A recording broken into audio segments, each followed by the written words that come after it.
있게 하셨느니라. 너희가 진리를 순종함으로 너희 영혼을 깨끗하게 하여 거짓이 없이 형제를 사랑하기에 이르렀으니 마음으로 뜨겁게 피차 사랑하라. 아멘. 네, 앞에 보시다시피 애드벤트라고 되어 있지요. 대강절이라고 합니다. 크리스마스를 맞이하기 4주 전의 기간을 대강절이라고 하는데요. 도착한다는 의미를 갖고 있어요. 도착한다. 누가 도착하는 걸까요? 예수 그리스도께서 하늘 보좌를 버리시고 낮고 천한 이 땅에 오셨다라는 것을 의미하는 단어입니다. 우리 이 기간에는 하나님께서 죄인된 우리를 얼마나 사랑하셨는지를 묵상하는 기간이 되면 좋겠습니다. 그리고 우리의 삶을 돌아보고 잘못된 것을 고치고 또 하나님이 기뻐하시는 일들을 계획하는 그러한 기간이 되면 좋겠습니다. 또한 소외되고 어려운 이웃들에게 하나님의 사랑과 복음을 나누는 시간이 되면 좋겠습니다. 바쁘고 분주한 이 세상의 유행과 흐름에 빠지지 않고 여러분 조용한 시간을 스스로 자발적으로 아니 억지로 내어서 말씀 묵상과 기도의 시간을 가지면 좋겠습니다. 크리스마스 분위기가 예전 같지 않은 것 같아요. 예전에는 크리스마스 하면 교회뿐만 아니고 학교, 관공서 그리고 우리 주변의 쇼핑센터에서도 크리스마스를 환영한다고 하는 그런 문구와 그런 노래들이 흘러져 나왔습니다. 물론 상업적인 측면도 있지만은 이제는 예수 그리스도라고 하는 문구를 없애려고 얼마나 많은 사람들이 노력하고 힘쓰고 헌신하는지 모르겠습니다. 이제 교회가 아니면 예수님을 믿는 사람이 아니면 크리스마스를 축하하는 사람이 없는 날이 올지도 모르겠다 하는 그러한 위기감이 마음에 듭니다. 제가 어제 읽었던 글 중에 독일에 600년 된 요하네스 스쿨이라고 하는 그런 학교가 있는데 어느 무슬림 학생이 크리스마스 캐롤이 이슬람 신앙과 맞지 않는다고 항의를 하니까 학교의 교장과 그 지역에 있는 학교 담당자들이 당장 크리스마스 캐롤을 이번 크리스마스 때 부르지 말 것을 결정했다고 합니다. 독일이라는 나라가 믿음의 신앙의 나라인데 이제는 이슬람 학생 한 사람에 의해서 크리스마스 캐롤이나 크리스마스 행사를 없애는 것을 쉽게 결정하는 그런 나라가 되어가고 있는 것을 볼 때 이 세상은 정말 점점 하나님을 가까이 하기보다는 하나님을 멀리하고 하나님을 배반하려고 하는 그러한 분위기로 가고 있구나라는 것을 느낄 수가 있어요. 그렇다고 한다면 이제 우리 그리스도인들이 나서야 될 때다. 우리 믿는 사람들이 예수님이 오심을 우리가 믿고 예수님이 우리를 위해 구세주로 오셨다는 걸 믿는다면 이제 우리는 더 큰 소리로 찬양하고 더 큰 소리로 예배하고 예수 그리스도께서 이 땅에 오신 것을 이 땅에 선포하는 일들을 이제는 우리가 해야 될 때다 하는 생각을 갖게 됩니다. 그런 의미에서 이번 크리스마스 때 우리 많은 성도들이 준비하고 또 여러분들이 연습해서 하나님 앞에 찬양과 또 하나님을 기뻐하시는 여러 것들을 준비하면 좋겠습니다. 우리 성가대에서도 크리스마스 칸타타를 열심히 준비하고 있는데 매년 하는 행사라 생각하지 마시고 정말 크리스마스의 정신을 잃어버리고 세상은 점점 하나님을 반역하는 분위기 속에서 우리가 더 적극적으로 하나님을 찬양하고 높임을 말미암아 하나님의 은혜와 축복이 우리 교회와 성도들에게 넘치기를 간절히 소원합니다. 자, 베드로전서를 계속 강의하고 있는데요.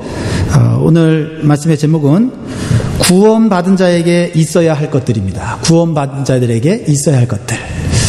우리 먼저 나누기 전에 우리 서로 인사하면 좋겠죠? 네, 서로 인사하면서 우리 축복하면 좋겠습니다. 오늘은 예수님께서 여러분과 함께 계십니다. 우리 같이 축복하면서 인사하겠습니다. 네. 예수님께서 여러분과 함께 계십니다. 여러분 마음에 계시고 여러분의 삶 가운데 계시는 줄 믿습니다. 예수님의 제자였던 베드로 사도는 우리가 사는 세상은 잠시 사는 세상이라고 말하고 있습니다. 잠시 사는 세상. 그래서 우리의 인생은 이 땅에서 거주민, 레지던트로 사는 것이 아니라 나그네, 스트레인저, 필그림으로 사는 인생이라고 말씀하고 있어요. 다시 말하면 우리 예수님 믿는 사람은 이 세상의 삶이 끝이 아니고 우리가 돌아가야 할 본향이 있다는 것을 기억해야 한다라고 하고 있습니다. 오늘 이 베드로전서를 받은 초대교회 성도들은 핍박과 고난 가운데서도 예수 그리스도를 믿고 예수 그리스도를 끝까지 예수 그리스도의 복음을 끝까지 전파하는 일에 자신의 모든 것들을 바친 사람들입니다. 그들이 핍박과 고난 가운데서 그것을 이겨내고 그리스도의 복음을 전할 수 있었던 이유는 그들은 한 가지 분명한 사실을 믿고 있었는데 그것은 바로 돌아갈 수 있는 본향, 그것이 하늘에 있다고 분명히 믿는 신앙이었다는 거죠. 그들과 우리는 똑같이 예수 믿는 사람들입니다. 똑같이 예수님의 보혈의 피로 구원받은 은혜 받은 자들이에요. 그러므로 오늘 우리도 이 베드로 사도가 있던 시절의 초대교회 성도들처럼 우리가 가져야 될 분명한 믿음의 지식은 뭐냐면 우리는 이 세상의 삶은 나그네의 삶이고 이 세상의 삶이 끝나면 하나님이 예비한 본향, 하늘에 있는 집으로 돌아가게 된다라는 사실을 여러분 믿기를 원합니다. 자, 히브리서 11장 16절에 그것이 분명하게 기록되어 있습니다. 자, 같이 읽겠습니다. 시작. 저희가 이제는 더 나은 본향을 사모하니 곧 하늘에 있는 것이라. 그러므로 하나님이 저희 하나님이라 일컬음을 받으심을 부끄러워 아니하시고 저희를 위하여 한 성을 예비하셨느니라. 이 말씀 믿으십니까? 네. 하늘에 영원한 집이 예비되어 있는 사람이 구원받은 사람이라는 거예요. 하늘에 여러분의 집이 있습니다. 제 집도 있다고 믿습니다. 이 놀라운 사실을 여러분 이미 알고 계시죠? 아니면 별로 중요하지 않다고 생각하고 살아가는 분은 없으십니까? 야, 내가 당장 지금 집이 없어서 지금 내가 힘든데 무슨 하늘에 집이 있건 없건 무슨 상관이 있어. 이렇게 생각하는 분이 안 계실 줄 믿습니다. 여러분, 추운 겨울이 오면 집이 있는 사람과 집이 없는 사람과의 차이는 엄청난 차이인 거예요. 그렇죠? 계절적으로 추운 겨울이 찾아올 수밖에 없듯이 우리 인생에도 추운 겨울이 오는 날이 있다. 그때 우리는 그 추운 인생의 겨울을 피할 수 있는 견고하고 무너지지 않는 집을 준비하는 사람이 돼야 돼요. 요즘 뉴스를 보면요, 세계는 전쟁과 경제적으로 무너진 나라들 때문에 집 없이 방황하는 난민들이 너무너무 많아요. 유럽에도 많고요. 지금 남미에도 베네수엘라 같은 나라는 경제적인 파탄을 맞이해갖고 사람들이 먹을 것이 없어갖고 캐러밴이라고 하죠. 캐러밴. 네, 캐러밴. 네, 무리들이 멕시코 국경까지 와갖고 수천 명이 집을 구하려고 지금 난리를 법석을 떨고 있는데 정말 그 사람들의 삶을 보면 너무나도 안타깝고 참 불쌍해요. 특히 어린아이들 같은 경우는 이제 추운 겨울에 어떻게 버틸지 걱정이 이만저만이 아닙니다.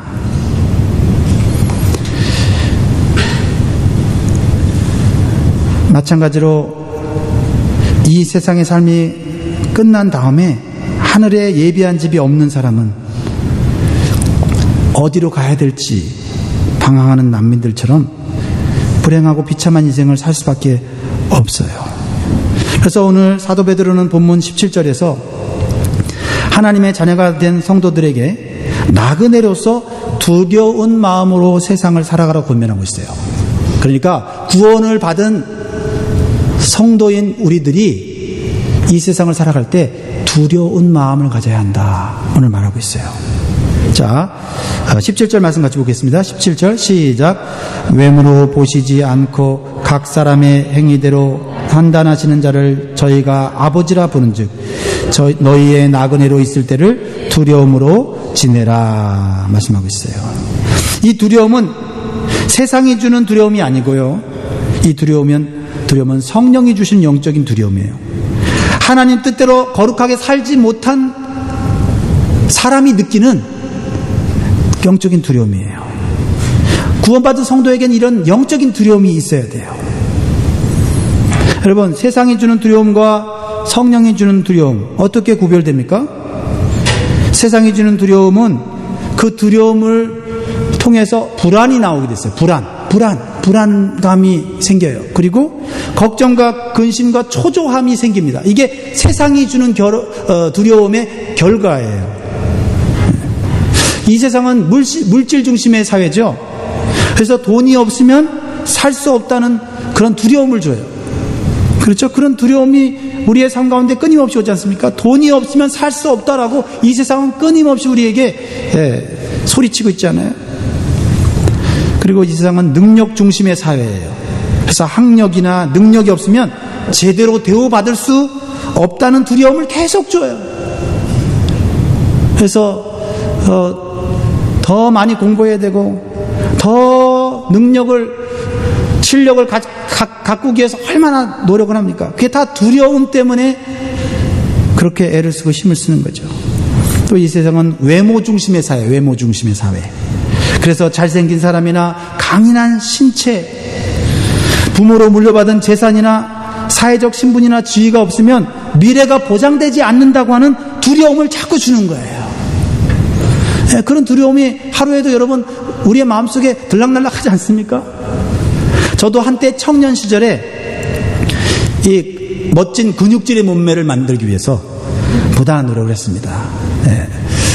지금 보면서 별로 믿지 않은 분들이 있는데 보니까 근육은 고사하고 물살만 있는 것처럼 보이는데 1년 동안요 돈을 주고 체육관에 다니면서 체계적으로 근육질의 몸매를 만든 사람이에요. 제가요.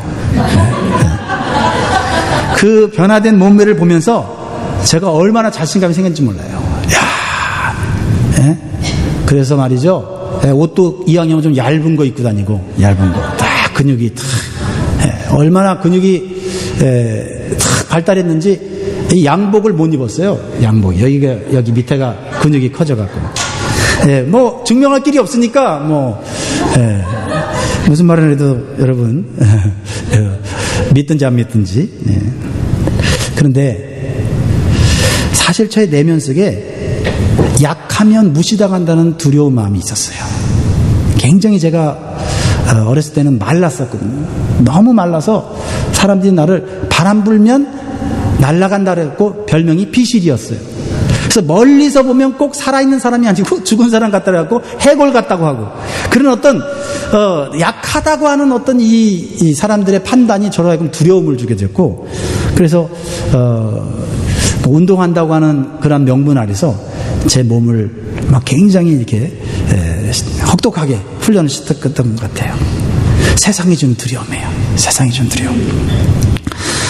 구원받은 성도는 세상이 주는 두려움을 세상의 방식으로 해결하라고 하면 안 됩니다. 그러면 예수님 믿는 사람도 똑같이 불안하고 똑같이 초조하고 똑같이 걱정하고 똑같이 근심하는 거예요. 하나님께서 주시는 방식으로 두려움을 이겨내야 될 줄 믿습니다. 그것은 하나님을 세상보다 더 두려워하는 거예요. 더 두려워하는 거예요. 그러기 위해서는 우리의 육신과 육적인 환경을 뛰어넘어서 우리의 영혼과 영원한 삶을 바라보는 영적인 시각이 있어야 돼요. 예수님 믿으면서 또 눈에 보이는 것이 세상이 전부라면 그 사람은 이 세상이 주는 두려움을 이길 수가 없어요. 사람은 육신만 가진 것이 아니라 영혼을 가졌고요. 사람의 인생은 이 세상이 전부가 아니라 영원한 삶이 있다는 사실을 성경은 분명히 말하고 있잖아요. 그것을 볼 수 있는 시각이 있어야 돼요. 그래서 마태복음 10장 28절에 이렇게 말씀하세요. 예수님 말씀하신 거예요. 같이 읽겠습니다. 시작. 몸은 죽여도 영혼은 능히 죽이지 못하는 자들을 두려워하지 말고 오직 몸과 영혼을 능히 지옥에 멸하시는 자를 두려워하라. 혹시 이 말씀이 오늘 새롭게 들려지는 분이 계십니까?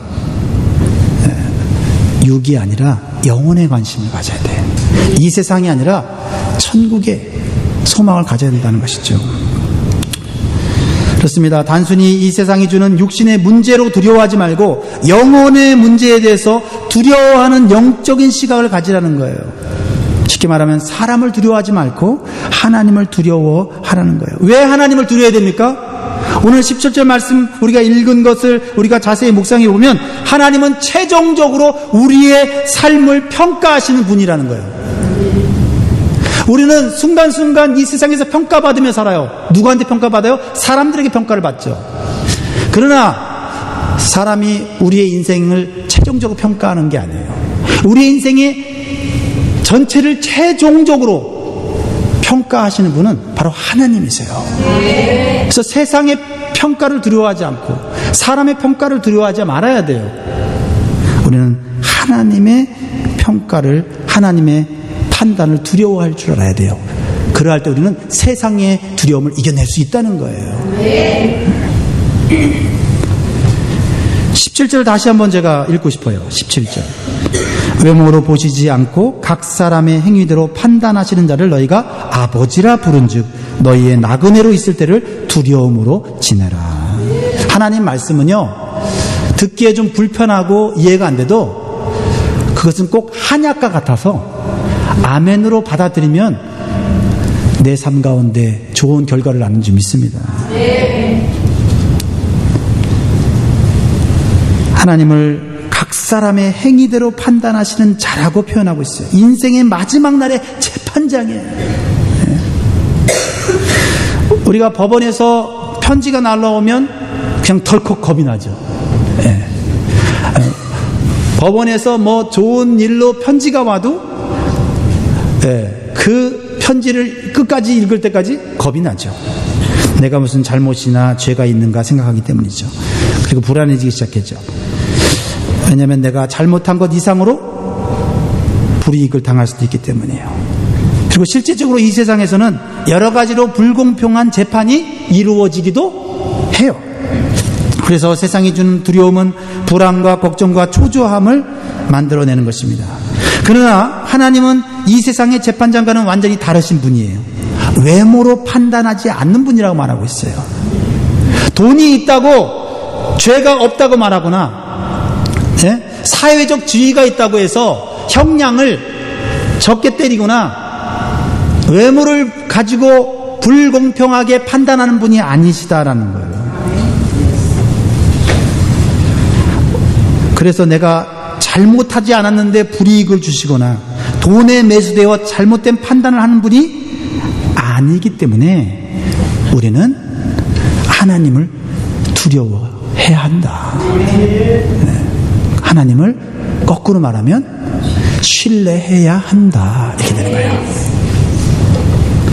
잘한 것은 칭찬해 주시고 잘못한 것은 바로 징계하지 아니하시고 회개할 기회를 주시는 공평과 사랑이 많으신 분이 하나님이시라는 거예요. 그래서 사도 베드로는 혹시 오해할까봐 하나님은 공평한 분이고 최종적인 심판을 내리시는 하나님이란 이 분명한 진리를 전하면서도 혹시라도 이 성도들이 두려울까봐 바로 이 베드로가 뭐라고 표현해요? 하나님을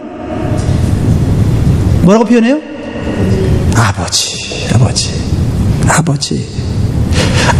한 절 안에 하나님은 재판하신 분인데 최종적인 심판을 내리시는 엄중한 공평한 하나님이야 라고 얘기하면서 그 절이 끝나기도 전에 하나님은 아버지야 이렇게 얘기를 하고 있어요.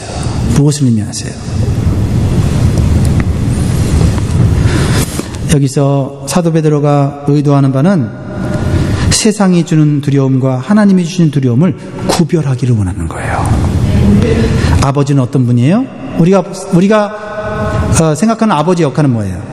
자식에게 미래가 잘 되기를 바라고, 자식의 미래가 잘 되기 위해서라면 모든 것을 주고 모든 것을 희생할 각오가 되어 있는 게 바로 아버지 아닙니까? 그래서 때로는 사랑으로 대하시고 때로는 징계로 이끄시는 분이 바로 하나님 아버지세요. 그래서 아버지에 대한 올바른 두려움을 가진 자녀가 잘 되는 거예요. 아버지에 대한 두려움이 없는 자녀들은요, 자기 멋대로 살고요, 그러다가 잘못된 길로 가는 경우가 많아요. 아버지를 사랑하면서도 아버지를 두려운 마음을 가져야 돼요. 그래야만 아버지께서 인도하는 대로 감으로 좋은 인생의 결과를 얻는 거예요. 그러니까 올바른 두려움을 가져야 되는데, 올바른 두려움이란 뭐냐면 나를 올바른 길로 인도하려는 사랑의 매를 가진 분이 바로 하나님 아버지시다라는 거예요. 그러니까 하나님에 대한 두려움은 하나님을 존경하고 하나님을 사랑하면서도 하나님한테 벌받지, 하나님 앞에 징계받지 하면서 하나님 뜻대로 살아야지라고 경각심을 갖는 마음, 이것이 성도가, 구원받은 성도가 이 땅에서 사는 모습이어야 한다라고 말하고 있는 거예요. 자, 그러면 여기서 저는 이 구절을 이렇게 표현하고 싶어요. 하나님에 대한 올바른 두려움은 하나님에 대한 올바른 믿음으로 나타나게 되어 있다는 거죠. 할렐루야. 네. 하나님에 대한 올바른 두려움이 올바른 믿음으로 나타나요. 근데 세상이 주는 두려움은 어떻게 해요? 세상에 대한 믿음을 주는 게 아니라 세상이 주는 두려움은 불안과 초조와 걱정과 근심과 이런 것들을 양산해내는 거예요. 근데 하나님이 주시는 영적인 두려움은 뭐예요? 하나님의 뜻대로 살고자 하고 하나님 말씀대로 살고자 하고 죄를 끊어버리고 정직하고 깨끗하고 이렇게 살고자 하는 거룩한 뜻을 갖게 하고 그것을 실천할 수 있는 의지를 주는 것이다. 그러니까 하나님에 대한 올바른 두려움은 하나님에 대한 올바른 믿음으로 나타날 수밖에 없는 거예요. 여러분, 예수 믿으면서도 불안하고 초조하고 걱정 근심이 많아진다면 여러분, 하나님 두려워하는 게 아니에요. 하나님을 두려워한다면 세상이 두렵지 않고 하나님 앞에서 어떻게 하면 하나님을 기쁘시게 할까 하는 마음으로 우리는 고민이 생기는 거예요. 그래서 사도 바울은 나그네로 있는 동안 두려운 마음을 가지고 살라 이렇게 권면하고 있는 거예요. 참 좋은 말씀 아닙니까? 그죠? 네, 좋은 말씀 아니에요? 네, 너희를 사랑한다, 너희는 잘 될 거다, 이런 말씀보다도 실제적으로 두려움을 주는 세상 가운데 세상 두려워하지 말고 하나님을 두려워해라, 이 말씀이 더 하나님의 사랑과 은혜를 느끼는 말씀 아니에요? 네.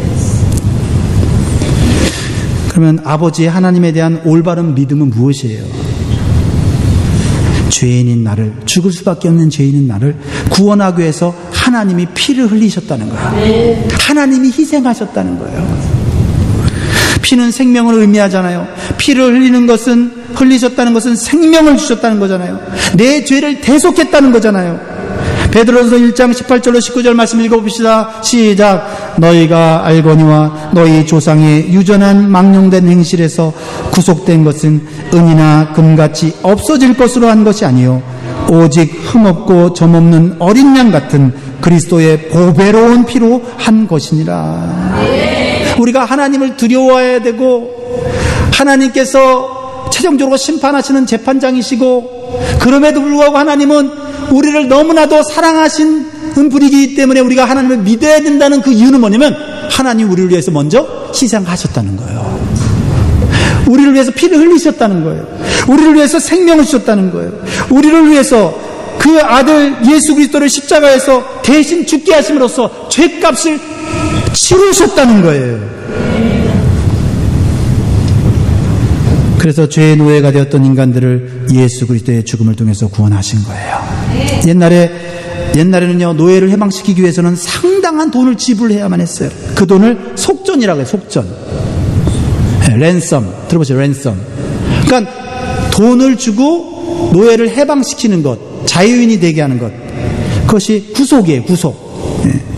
그런데 하나님은 우리를 돈으로 구속한 게 아니에요. 돈으로 구속했다면 돈 많은 사람이 우리를 또 뺏어갈 수가 있어요. 금이나 은으로 우리를 누가 샀다면 더 많은 금과 은으로 우리를 또 노예로 삼을 수 있다는 거예요. 그런데 아무도 흉내낼 수 없고 아무도 값을 치를 수 없는 예수 그리스도의 보배로운 피로 우리를 사셨다는 거예요. 그래서 마귀도 그 누구도 그 어떤 권세자도 그 어떤 돈 많은 사람도 갑질 못한다는 거예요. 갑질 못한다는 거예요. 요즘 갑질이 유행하고 있는데 말이죠. 우리가 비록 지식이 부족하고 능력이 부족하고 사회적으로 지위가 없어도 우리는 예수 그리스도의 보배로운 피로 산 존재이기 때문에 누가 우리를 노예로 살 수 없다는 거예요. 세상이 주는 두려움에 여러분 넘어지지 말라는 거예요. 그러므로 우리 서로 축복합시다. 이렇게 축복합시다. 오늘은 당신은 돈으로 살 수 없는 존재입니다.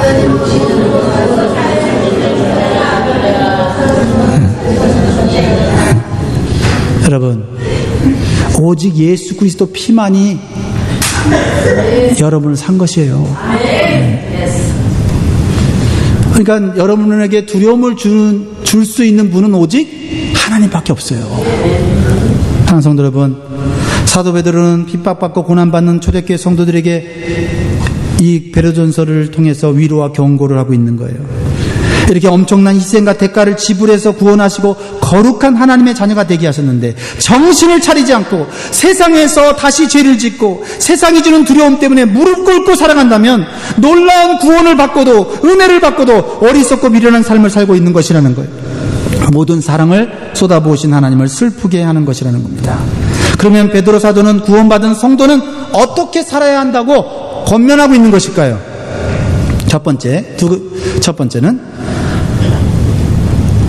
믿음과 소망을 세상에 두지 말고 오직 하나님께만 두라는 거예요. 왜냐하면 세상은 두려움을 줄 뿐 우리를 책임져 주지 않습니다. 그러나 하나님은 우리에게 두려운 마음을 주셔서 하나님께서 계획하신 영원한 집으로 우리를 이끌어 주시는 거예요. 21절 말씀입니다. 21절 읽겠습니다. 시작. 너희는 저를 죽은 자 가운데서 살리시고 영광을 주신 하나님을 그리스도로 말미암아 믿는 자니 너희 믿음과 소망이 하나님께 있게 하셨느니라. 아멘. 여러분의 믿음과 소망을 어디에 두고 계세요? 하나님께 두시고 예수님께 두시고 성령님께 두시기 바랍니다. 어떤 믿음과 소망이에요? 프랑스에 샤른이라고 하는 사람이 있었는데요. 이 나폴레옹 황제의 신하였는데 황제에게 잘못 보여갖고 감옥에 갇히게 됐어요. 감옥에 갇히게 되니까 정말 삶이 하루아침에 곤두박질하고 비참해지는 거예요. 그렇게 자신이 잘 나갈 때 자신을 찾아오던 친구들이 한두 번 찾아오다가는 세월이 흘러가니까 안 찾아오는 거예요. 가족들도요, 감옥 생활이 길어지니까요, 감옥에 가족들이 찾아오는 횟수도 줄어들었어요. 너무 쓸쓸했어요. 너무 절망적이었어요. 난 내 인생은 여기서 끝났구나 하고 돌에다가 이렇게 적어놨어요. 아무도 돌보지 않는다. Nobody take care. Nobody take care. 아무도 돌보지 않는다. 이게 이 사람의 현실이었어요. 그러던 어느 날 감옥 바닥에 깔려있는 그 돌틈에서 새싹 하나가 고개를 쑥 들더니 나온 거예요. 네. 그래서 간수가 저는 물을 마시고 다 먹지 않고 거기다가 물을 떨어뜨렸어요. 매일매일 그 물을 그 싹 위에다가 부어줬어요. 근데 그 싹에 잎이 나더니 얼마 후에 꽃봉오리가 생기더니 아름다운 꽃이 뽁 핀 거예요. 얼마나 아름다운지요. 감옥 밖에서 수많은 꽃을 봤을 때는 감흥이 없었는데 감옥 안에서 요만한 들꽃 하나가 나서 딱 피니까 거기에 소망이 생긴 거예요. 자기가 아무리 물을 준다고 해도 자기가 꽃을 피울 수 없다는 걸 알잖아요. 그래서 벽에 있는 글씨를 지웠어요. 아무도 돌보지 않는다는 글씨를 지우고 거기다가 God takes care. 하나님이 돌보신다. 라는 문구로 바꿨어요. 마음의 변화가 일어난 거죠. 믿음의 변화가 일어난 거죠. 소망의 변화가 일어난 것입니다. 그 꽃을 보면서 즐거워하는 그 모습을 누가 봤냐면 옆에 있는 죄수방에 그 죄수의 딸이 이렇게 면회 왔다가 그 꽃을 보는 그 사람을 보고는 그를 자기 아는 사람에게 얘기했어요. 그러니까 그 소문이 얼마나 빨리 퍼지는지 죄수들 사이에서 야, 그 방에 꽃이 폈대, 저 방에 꽃이 폈대 하면서 계속 하다 보니까 이게 누구한테까지 들렸냐면은 나폴레옹의 왕비인 조세핀한테까지 들려온 거예요. 조세핀이 감동을 받았어요. 꽃을 사랑하는 사람은 결코 나쁜 사람이 될 수 없어. 꽃을 사랑하는 사람, 꽃을 가꾸는 사람이 어찌 나쁜 사람일 수 있어? 하고 자기 남편 나폴레옹에게 간청을 해서 이 사람은 좋은 사람이라고 해갖고 이 사람을 감옥에서 다시 나오게 했다는 것입니다. 절망 속에서 아무도 돌보지 않는다고 생각하니까 두렵고 불안하고 낙심하고 걱정하는 거예요. 그러나 하나님이 돌보신다는 확신이 있으면 감옥과 같은 척박한 상황 가운데서도 싹시 나고 꽃이 피는 거예요. 그렇죠? 버지니안 송대님 그렇죠? 아멘? 아멘. 네. 오늘은 설교를 잘 들으시네. 네. 사랑하는 성도 여러분, 우리가 세상이 주는 두려움에 죄를 짓고 하나님을 배반하지 않기 위해서는 하나님이 우리를 끝까지 돌보신다는 올바른 믿음을 가져야 돼요. 예수님께서도 구원받는 성도는 세상 사람들의 생각과 달라야 된다고 생각했어요. 예수님 믿으면서도 세상이 주는 두려움이 없으면 좋겠다라고 생각하면요, 이미 그 두려움에 빠져 있는 거예요. 세상이 주는 두려움이 있다. 그래도 나는 세상이 주는 두려움보다 하나님을 더 두려워한다 라는 믿음과 지식이 있을 때 그 두려움을 이겨내는 거예요. 자, 마태복음 6장 25절로 32절 말씀을 읽을게요. 자, 말씀을 그대로 읽읍시다. 네, 그대로. 네. 여러분이 스스로 깨닫게 될 수 있습니다. 25절 제가 읽습니다. 교독합니다. 그러므로 내가 너희에게 이르노니 목숨을 위하여 무엇을 먹을까 무엇을 마실까 몸을 위하여 무엇을 입을까 염려하지 말라. 목숨이 음식보다 중하지 아니하며 몸이 의복보다 중하지 아니하냐. 공중의 새를 보라. 심지도 않고 거두지도 않고 창고에 모아들이지도 아니하네. 너희 천부께서 기르시나니 너희는 이것들보다 귀하지 아니하냐. 너희 중에 누가 영롱함으로 그 키를 한 자나 더할 수 있느냐. 또 너희가 어찌 의복을 위하여 염려하느냐. 들의 백합화가 어떻게 자라는가 생각하여 보라. 수도도 아니하고 휘쌈도 아니하니라. 그러나 내가 너희에게 말하노니 솔로몬의 모든 영광으로도 입은 것이 이 꽃 하나만 갖지 못하였느니라. 오늘 있다가 내일 아궁에 던져지는 들풀도 하나님이 이렇게 입히시거든 하물며 너희일까 보냐. 믿음이 적은 자들아. 그러므로 염려하여 이르기를 무엇을 먹을까 무엇을 마실까 무엇을 입을까 하지 말라. 다같이 이는 다 이방인들이 구하는 것이라. 너희 천부께서 이 모든 것이 너희에게 있어야 할 줄을 아시느니라. 아멘. 아멘. 여러분 2019년도에는요 여러분 하나님의 말씀을 읽고 세상의 두려움을 이기면 좋겠어요. 네. 오늘 이기면 좋겠어요. 왜요? 하나님 말씀이 성경 속에 하나님에 대한 영적 지식이 너무나도 많이 있거든요. 이 영적 지식을 알면 세상의 두려움을 이길 수 있는 그런 지혜가 담겨져 있기 때문이에요. 예수님을 믿으면서도 세상이 주는 두려움에 똑같이 엎어지고 자빠지고 그래갖고 그냥 하나님 이 두려움 없애게 해주십시오 라고 기도하는 분들도 계신데 성경 읽으면 없애는 방법을 미리 알려줬어요. 하나님이 이렇게 말할 수 있을 거예요. 그래 없애줄게. 근데 먼저 내가 없애는 법을 미리 성경에 알려줬는데 기도하지 말고 먼저 성경부터 읽으면 안 될까? 이럴 수도 있다는 거지. 이럴 수도 있다는 거지. 기도하지 말라는 게 아니라 기도하면서 말씀을 읽으시라 이 말이에요. 사랑하는 성도 여러분, 이 세상이 여러분에게 여러 가지 두려움을 줄 때 하나님께서 돌보신다는 믿음으로 승리하세요. 왜요? 예수님의 피로 여러분을 사셨잖아요. 그래서 귀중하잖아요. 여러분도 집에 있는 물건 중에 비싼 물건이 있고 싼 물건이 있잖아요. 비싼 물건은요, 어떻게 해요? 마음이 더 가고요, 잘 더 케어하잖아요.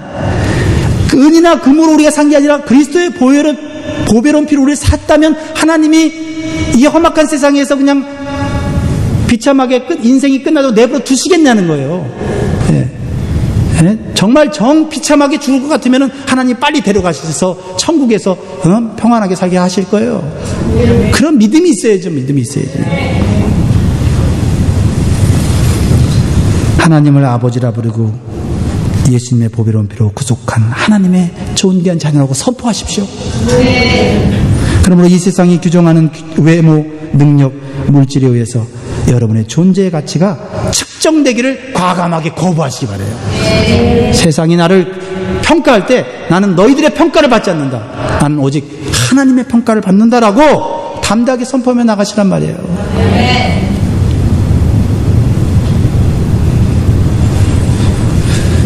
네. 오늘은 여기까지. 22절 시간이 남았죠. 하려면 한 15분 더 가야 될 것 같아서 다음에 하기로 하고요. 우리 같이 말씀을 이제 정리를 한번 해보겠습니다. 자, 구원받은 성도에게는 올바른 두려움이 있어야 된다. 세상이 주는 두려움만 있는 것이 아니라 하나님이 주는 두려움이 더 크다는 것을 여러분 기억하시고요. 진리의 말씀인 성경을 통해 깨닫는 하나님의 지식을 통해서 믿음을 갖고 세상의 두려움을 이기시기를 바라요.